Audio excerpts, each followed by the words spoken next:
Doctora de Madrid, de la Universidad de Southern California. Creo que es una cosa de piel ahí entre esas dos universidades. Aclaro para los que me conocen y saben que pasé un tiempo en Estados Unidos, alcancé el derecho a voto, pero yo no voté por Trump, lo aclaro. Bueno, vamos a tratar un tema que es bastante interesante y que es otro que tiene que ver con otra función del estómago. El estómago es un órgano extraordinariamente rico en musculatura, longitudinal y circular. Y esta es activada fundamentalmente por fibras nerviosas, principalmente el nervio vago, con neurotransmisores entre los cuales la serotonina, la dopamina, el polipéptido vasointestinal juegan un rol importante. El vaciamiento gástrico es distinto cuando nosotros estamos observando el pasaje de los líquidos del estómago al duodeno al de los sólidos. Y eso es importante porque determina en distintas ocasiones la aparición de síntomas. ¿Qué es la gastroparesis, que es el título de esta presentación? Es un retardo en el vaciamiento del estómago en ausencia de lesiones orgánicas de cualquier tipo. ¿Y cómo funciona en la práctica el vaciamiento gástrico?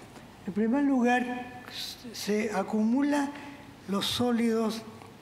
Voy a tratar de retroceder este asunto. Ya. Se acumulan los sólidos en el fondo del estómago donde se ha producido una distensión. Los endoscopistas lo saben que el estómago vacío está colapsado. Hay que inflarlo para apreciar mejor su contenido. Los sólidos se acumulan gracias a la distensión proximal del estómago y los líquidos tienen tendencia a pasar rápidamente. Un vaso de agua deja el estómago en aproximadamente 1 a 2 minutos, pero se retarda si hay acidificación o contenido lípido, fundamentalmente los líquidos. Esta propiedad de los lípidos de retardar el vaciamiento gástrico es algo que ustedes probablemente han observado, y es que si comen y beben, el vaciamiento gástrico se retarda y la curva de alcoholemia disminuye. Eso es una cosa práctica que muchos enfermos usan, y es comer bien y ahí tomarse unos tragos. Bueno, una vez que los sólidos empiezan a pasar hacia el cuerpo del estómago y hacia la zona del antropíloro, hay contracciones que ocurren matemáticamente cada 20 segundos y que tienen por objeto triturar a los sólidos y permitir su paso, que no debería ser mayor de 1 a 2 milímetros de diámetro, pasarlos al duodeno.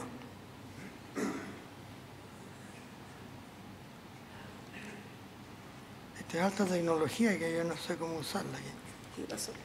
Bueno, la relajación receptiva del fondo del estómago determina el vaciamiento y en los casos de gastroparesis es cuando nosotros no encontramos ninguna alteración en el... Chuta. Ya, gracias.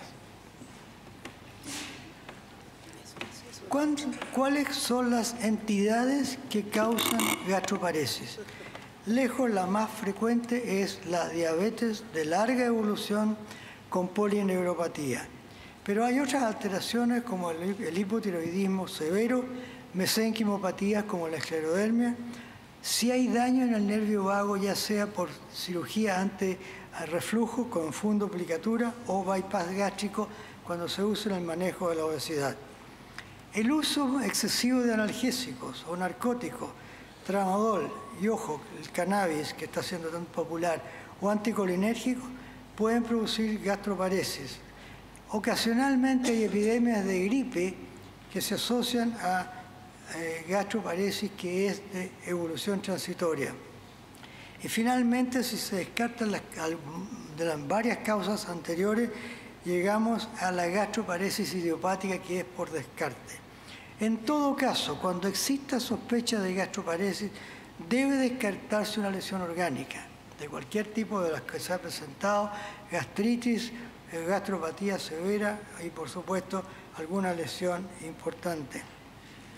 ¿Cuáles son los síntomas? Los síntomas no son específicos.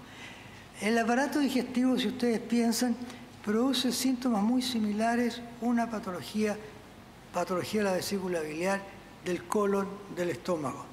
Pero más levemente orientadores hacia dónde vamos si el paciente presenta náuseas, vómitos tempranos o tardíos después de la ingestión, saciedad precoz, un dolor abdominal que se acentúa después de las comidas, si hay distensión, halitosis, la gastroparesia puede producir halitosis y no es rara como causa de consulta, así como la flatulencia.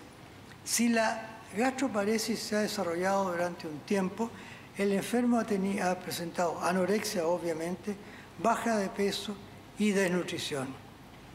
Algunos casos de reflujo gastroesofágico rebelde a la terapia se deben a retardo en el vaciamiento gástrico por razones obvias. El contenido gástrico tiene más facilidades entonces para subir al esófago. Estos síntomas son comparables a los que se ven en gastritis de los distintos tipos, con o sin el Helicobacter pylori y en el síndrome ulceroso. Como siempre, y enfatizado una y otra vez, es importante la historia clínica de los enfermos. El sistema de salud nos impide a nosotros escuchar a los enfermos que a veces nos están gritando cuál es el diagnóstico de base y nos dedicamos rápidamente a la tecnología. En fin, si la historia nos dice que esta es un proceso de larga duración, estamos hablando de una gastroparesis de causa severa orgánica. Y entre los hallazgos del examen físico, aparte de lo que pudiera ser desnutrición, hipoproteinemia, etc., un examen que es antiguo, pero muy útil, que es el bazuqueo, que es colocarle el estetoscopio en el hipocondrio izquierdo y mover al enfermo. Si ustedes tienen el signo de la ola, no de la ascitis, del bazuqueo, ese enfermo puede tener gastroparesis. Ahora, si ustedes están en un medio limitado de recursos y tienen dudas, el pasar una sonda nasogástrica no es agradable para los pacientes, pero puede revelarles a ustedes un contenido que ya lleva un tiempo en el estómago, y el análisis visual del contenido gástrico puede llevarlos inmediatamente al diagnóstico. Ahora, si existe el laboratorio relativamente barato y accesible, como la radiografía simple de abdomen, una ecografía abdominal, o si cuentan con estudios radiológicos con varios, por ejemplo, el diagnóstico de gastroparesis se va reforzando. Si esos son negativos desde todo punto de vista, hay que mantener un grupo de pacientes como posible causa de gastroparesis de causa psiquiátrica. En ese sentido, hay que pensar de todas maneras en hacer endoscopía para descartar cualquier patología y dejar la consulta al psiquiatra en otras condiciones. Si ustedes están en medios de alto costo, como ocurre en Santiago y algunas de las grandes ciudades en Chile, y pueden hacer un estudio más refinado del vaciamiento gástrico, se usan los isótopos, tanto para marcar los líquidos como los sólidos, fundamentalmente con tecnesio. La manometría gastroduodenal, que se utiliza en algunos centros y muy pocos en Chile, la hacen y es de valor indudablemente, pero limitado, como vemos, a los centros de gran desarrollo tecnológico. Lo mismo ocurre con el electrogastrograma. Ahí tienen ustedes una curva de lo que pasa con los líquidos, con el tecnesio, que hay una caída después de un periodo de latencia, una caída exponencial del vaciamiento gástrico. ¿Cómo tratamos a estos enfermos? La primera recomendación, por supuesto, es dieta líquida. Y enseguida, ver qué fármacos se pueden usar cuando el diagnóstico se está considerando en forma primaria. Metoclopramida. La metoclopramida ha sido usada en Chile por muchos años y excepcionalmente produce disquinesia. Yo tengo una pregunta al respecto. En Estados Unidos, la disquinesia se ve con relativa frecuencia con la metoclopramida, que es usada excepcionalmente.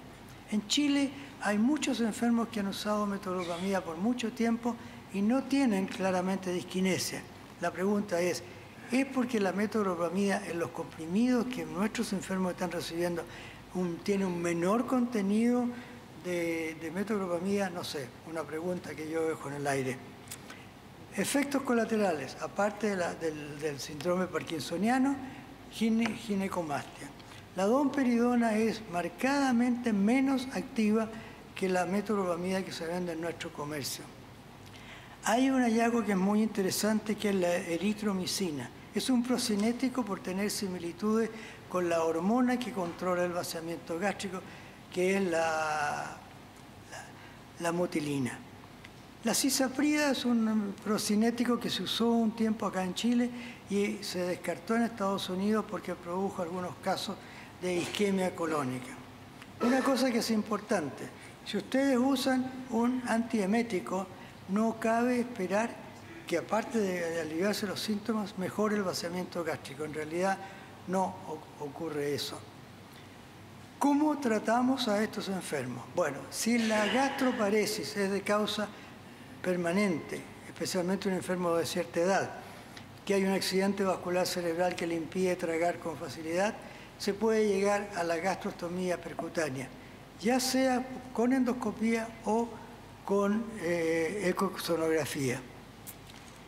Cuando el problema radica en un espasmo de tipo pilórico, la inyección con toxina botulínica es una opción y también lo puede hacer la miotomía. Recuerden algunos de ustedes que llevan algunos años que en Chile se hacía mucho vagotomía para el manejo de la úlcera duodenal. Bueno, esa vagotomía causaba gastroparesis, pero se corregía haciendo una piloroplastia. Ahora, si el enfermo tiene una patología más severa que impide la mejoría funcional del vaciamiento gástrico, considerar la gastroyeyunostomía o la gastrectomía total, por supuesto que es mucho más dramática. En resumen, vaciamiento gástrico de los líquidos y de los sólidos difiere. En segundo lugar, puede producir síntomas que son compartidos con otras entidades más comunes, como las gastritis, como la úlcera, como el cáncer gástrico o incluso patología del abdomen alto. La sospecha diagnóstica puede llevarlo a cosas tan simples como examinar la presencia de bazuqueo, una sonda nasogástrica o referirlo a centros más especializados. Muchas gracias.